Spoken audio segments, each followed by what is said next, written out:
శ్రీశైలం మల్లికార్జున స్వామి ఆలయం సమీపంలో ఉన్నటువంటి లింగాలగట్టు ప్రాంతంలో వెలిసినటువంటి దర్గాను తొలగించడం జరిగింది. ఒక రకంగా హిందువుల విజయం ఇది.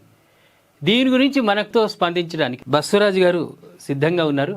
వీరి ఇనిషియల్ కర్నూలు. బస్వరాజు గారు నంద్యాలలో గోశాల నిర్వహిస్తూ ఉన్నారు. హిందువులంటే చాలా ప్రేమ, ధర్మం, సాంప్రదాయాలను 100% నిర్వహిస్తున్నారు. బస్వరాజు గారితో మనం మాట్లాడే ప్రయత్నం చేద్దాం. సార్ నమస్కారం. సార్ నమస్తే అండి. సార్ ఇది ఒక రకంగా శుభవార్త కదా, మీకు ఏమనిపిస్తుంది ఈ సంఘటనపై? నిజమైన శుభవార్తే.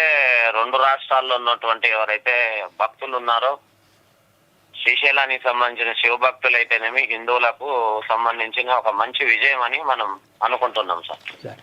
చైతన్యం రావడానికి ప్రధానంగా ఇంతకుముందు అచేతన స్థితిలో ఉన్నటువంటి హిందువులు ఇప్పుడు కాస్త చైతన్యానికి వస్తున్నారు. దీనికి ప్రధానమైన మూల కారణాలు ఏమై ఉండవచ్చు సార్?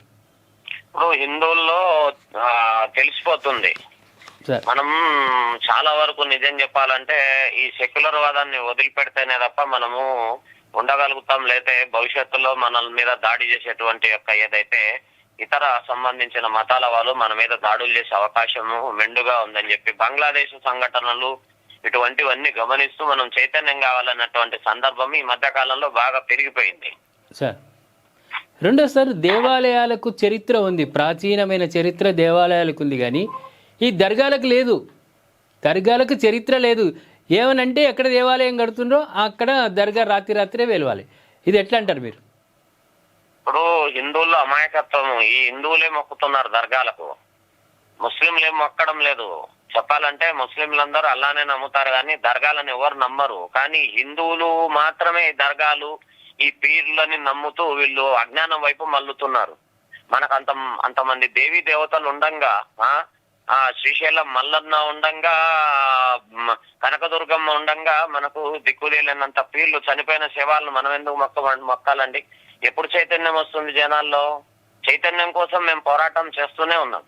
జనాలు మారాల. పీర్లను మొక్కడం గాని, దర్గాలను మొక్కడం గాని మానుకోవాలి. మానుకుంటేనే మన మనుగడ సాధ్యమవుతుంది సార్. ఒక రకంగా మాకు గర్వకారణంగా ఉంది రిఫ్లెక్షన్ న్యూస్ లో ఈ పరంపరగా వార్తలు ప్రసారం చేసినాం మనం.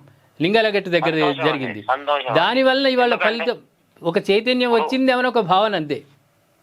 ఇప్పుడు మనము ఒక సంవత్సరం నుండి ఒక వర్క్ చేస్తున్నామండి. మంది ఆర్గనైజేషన్ హిందూ దేవాలయాల పరిరక్షణ సమితి, మంది 18 జిల్లాల్లో ఉంది ఆర్గనైజేషన్.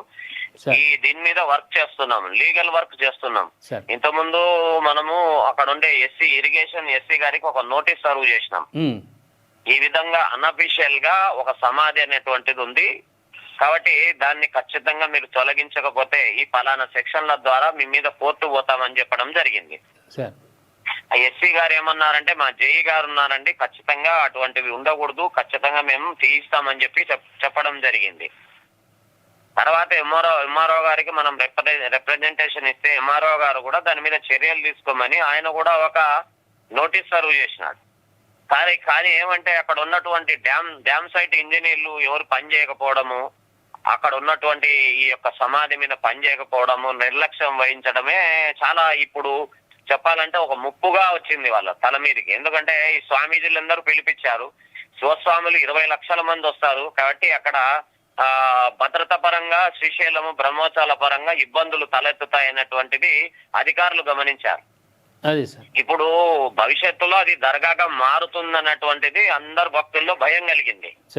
కానీ ఈ మధ్య కాలంలో యాక్చువల్ గా చెప్పాలంటే అది సమాధి ఎప్పటి నుండో ఉంది అని చెప్పి అక్కడ అధికారులు చెప్పిండ్రు. ఎప్పటి నుండో ఉన్నా ఖచ్చితంగా దాన్ని ఏమంటే ఇప్పుడు మనకు తీవ్రవాదులకు సంబంధించి పాకిస్తానీ ఈ లష్కరే తోబా తీవ్రవాదుల నుండి మన డ్యామ్ కు ముప్పు ఉందని చెప్పేసి మన మీడియా ఛానల్ ఎప్పటి నుండో చెప్తున్నాయి.